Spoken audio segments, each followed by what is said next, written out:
வணக்கம்.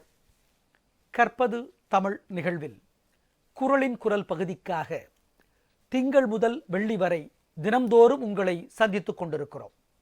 வள்ளுவர் திருக்குறளின் மூலமாக இன்றைய இளைய தலைமுறைக்கு பல நல்ல கருத்துக்களை, ஒத்து வருகிற கருத்துக்களை, இன்றைய அவசர வாழ்க்கைக்கு, நவீன வாழ்க்கைக்கு உடன்படுகிற கருத்துக்களை பல விதங்களிலே சொல்லியிருக்கிறார். இயல்புலி கோலோச்சும் மன்னவன் நாட்ட பெயலும் விளையுளும் தொக்கு. இப்படி அவருடைய கருத்துக்கள் இன்றைய வாழ்க்கையில் உபயோகமாக இருக்கின்றன. இயல்புலி கோலோச்சும் மன்னவன் நாட்ட பெயலும் விளையுளும் தொக்கு. அதாவது இயற்கை சக்திகள் உங்களுக்கு உதவணுமா? அதென்னது இயற்கை சக்தி? மழை, வெயில், காத்து, இதெல்லாம் இயற்கை சக்தி. அது நம்முடைய கட்டுப்பாட்டை மீறி செயல்படுகிறது. அதனுடைய கட்டுப்பாட்டில் தான் நம்ம இருக்கிறோம். பெயலும் விளையுளும் தொக்கு. விளைச்சல் நம்மளே படிச்சிருக்கோம். பாட்டனி, தாவரவியல்ல படிக்கிறோம். ஒரு தாவரம் நன்றாக வளர்வதற்கு சூரிய ஒளி, காற்று, மழை, மண் அவசியம். இதெல்லாம் நம்ம முடிஞ்ச அளவு தர்றோம். அதையும் மீறி கடுமையான மழை பெய்கிற பொழுது விளைச்சல் வீணாய் போகிறது. பெயல் மழை பெய்வது, விளை உளும் விளைச்சல். மேலிருந்து கீழே வருவது, கீழிருந்து மேலே வருவது, கீழிருந்து மேலே வருவது விளைச்சல், மேலிருந்து கீழே வருவது பெயல் மழை. அப்ப இது ரெண்டும் தொக்கு முறையாக இருக்கணும், சரியாக இருக்கணும். அப்பதான் மக்கள் சந்தோஷமாக இருக்க முடியும். மக்கள் இல்லை, நம்மளே. இப்ப நம்மகிட்டயே வீடு இருக்கு. நம்ம வீட்டுல, நம்ம வீட்டுக்குள்ள எல்லாம் முறையா நடக்கணும். அப்படின்னா இயல்புலி கோலோச்சும் மன்னவன் நாட்ட. அது என்னது? இயல்புலி கோலோச்சுவது, நீதி நியாயத்தின்படி நடப்பது. அதான் ஒரு புத்திசாலி, ஆனா அவர் ஒரு குற்றவாளி, ஆனால் தண்டிக்கப்படாதவர். நிறைய தப்பு பண்ணுவார், ஆனா சிக்கிக்கவே மாட்டார். அப்புறம் ஒரு இடத்துல சிக்கிட்டார், ஆனா அந்த தப்பை அவர் பண்ணவே இல்லை. அதுக்கு அவர் சொன்னார் நீதிமன்றத்தில், நான் பல தப்புகள் பண்ணியிருக்கேன், சிக்கல, ஆனால் இன்னைக்கு தப்பே பண்ணலை, சிக்கிக்கிட்டேனர்.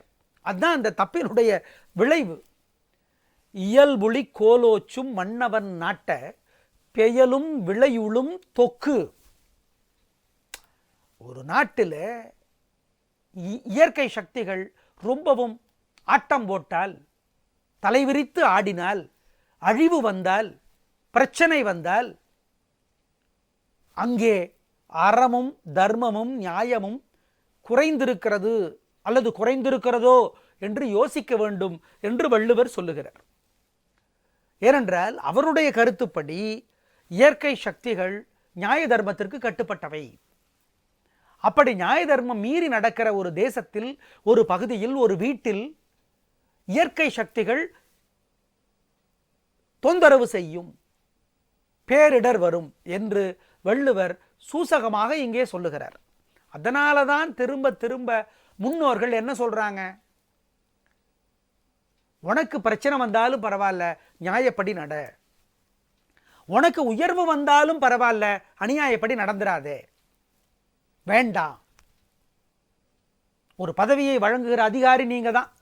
உங்க பையனுடைய மதிப்பெண் குறைவு, யாரோ ஒருத்தருடைய மதிப்பெண் அதிகம். ஆனால் இந்த அதிகாரி நியாய தர்மப்படி யாரோ ஒருத்தர் கொடுக்கிறார். எழுத்தாளர் சுஜாதா அவர்கள் ஒரு முறை ஒரு கட்டுரை எழுதியிருந்தார். அவர் ஒரு பொறியியல் படித்தவர். எழுத்தாளர் சுஜாதா குரோம்பேட்டையில் இருக்கிற மெட்ராஸ் இன்ஸ்டிடியூட் ஆஃப் டெக்னாலஜியில் படித்தவர். அவருடைய அப்பாவும் பெரிய பொறியியல் நிபுணர். சுஜாதா அவர்கள் ஒரு வேலைக்காக நேர்முக தேர்வுக்கு போறார். அப்பா தான் கூட்டிட்டு போறார். சுஜாதா அவர்களுக்கு வேலை கிடைக்கல, ஏன்னா சரியா கேள்விக்கு பதில் சொல்லலை. அப்படியா? சுஜாதா வருத்தத்தோட சொல்றார் தன்னோட அப்பா கிட்ட, பயங்கரமா கேள்வி கேட்கிறாரு, நேர்முக தேர்வு நடத்த வந்தவர் என்னால் முடியல. சுஜாதா அவர்களுடைய அப்பா சொல்கிறார், தெரியும் என் கூட படித்தவர் தான் உனக்கு நேர்முக தேர்வு நடத்தினவர். ஐயோ முன்னாடியே சொல்லியிருக்கலாமே, அவர்கிட்ட ஒரு வார்த்தை சொல்லியிருக்க கூடாதா அப்படின்னு சுஜாதா கேட்டப்போ, அதெல்லாம் அப்படி சொல்லக்கூடாது. அவர் கேள்வி கேட்டால் நீ பதில் சொல்லலையா, உனக்கு வேலை கிடைக்கல, அவ்வளோதான் விட்டுரு. எவ்வளவு நேர்மையானவர் இந்த எழுத்தாளர் சுஜாதா அவர்களுடைய அப்பா. இயல்புலி கோலோச்சும் மன்னவன் நாட்ட பெயலும் விளையுளும் தொக்கு. இப்போ எழுத்தாளர் சுஜாதா ஒரு அமரராகிவிட்டால் கூட தமிழ் இலக்கிய வரலாற்றில் என்னைக்குமே மறக்க முடியாதவராக இருக்கிறாரா இல்லையா? அந்த வேலையில் அவருக்கு தோல்வி வந்திருக்கலாம், அந்த வேலை கிடைக்காம இருந்திருக்கலாம். அப்புறம் அவருக்கு வேற ஒரு நிறுவனத்தில் வேலை கிடைச்சிது, அது ஒரு பக்கம் இருக்கட்டும். ஆனால் அவங்க அப்பா எவ்வளவு நல்லவராக இருந்திருக்கிறார். அப்போ அவங்க அப்பா இயல்புலி கோலோச்சும் மன்னவனா இல்லையா? ஆமாம், நியாய நெறிப்படி நடந்த ஒரு மன்னவர் அவர். அதனால தானோ என்னவோ, அந்த புண்ணியம் தானோ என்னவோ, பெயலும் விளையுளும் தொக்கு என்று சொல்லுகிறார். இயற்கை சக்திகள் சுஜாதா அவர்களுக்கு உதவியாக இருந்திருக்கிறது. மிகப்பெரிய எழுத்தாளராக மலர்ந்து இருந்திருக்கிறார். எத்தனையோ எழுத்தாளர்களை வழிகாட்டியாக எத்தனையோ எழுத்தாளர்களுக்கு இருந்திருக்கிறாரே. அப்ப சரியா தானே இருக்கு குறள். இந்த மாதிரி 1000 உதாரணம் சொல்லலாம். எங்களுக்கு தெரிஞ்சது எழுத்தாளர் சுஜாதா அவர்களுடைய வாழ்க்கையில நடந்த ஒரு நிகழ்வு. இயல்புலி கோலோச்சும் மன்னவன் நாட்ட பெயலும் விளையுளும் தொக்கு. எந்த நாட்டிலே, அது நாட்டிற்கும் பொருந்தும் வீட்டிற்கும் பொருந்தும், எந்த வீட்டிலே எந்த நாட்டிலே அறத்தின்படி நியாயத்தின்படி நடைமுறைகள் இருக்கின்றனவோ அந்த நாட்டில் வீட்டில் தெருவில் இயற்கை சக்திகள் உதவி செய்யும். அது மழையாக இருக்கட்டும், வெயிலாக இருக்கட்டும், விளைச்சலாக இருக்கட்டும், காற்றாக இருக்கட்டும், நெருப்பாக இருக்கட்டும், உதவியாகத்தான் இருக்கும். அப்ப இயற்கை சக்திகளே நமக்கு உதவியாக இருக்க வேண்டும் என்றால் நாம் நியாய தர்மத்தின்படி நடக்க வேண்டும். மன்னவன் தனியா பண்ணிடக்கூடாது. அவர் தானே மன்னவர், நான் சாதாரண ஆளு கிடையாது. எல்லோரும் இந்நாட்டு மன்னர் என்பதை திரும்ப திரும்ப சொல்லுகிறோம். தனி மனித அறம், தனி மனித ஒழுக்கம், தனி மனித நியாயம், தனி மனித சத்தியம்தான் அடிப்படை எல்லாவற்றிற்கும். ராஜா மன்னவன் அவர்களுடைய ஒழுக்கத்திற்கும் நியாயத்திற்கும் தர்மத்திற்கும் அறத்திற்கும் அடிப்படை தனி மனிதனுடைய வாழ்க்கை முறை என்பதை வள்ளுவர் அழகாக சொல்லுகிறார். யோசித்து பாருங்கள். நாளை மறுபடியும் பார்க்கலாம். நன்றி, வணக்கம்.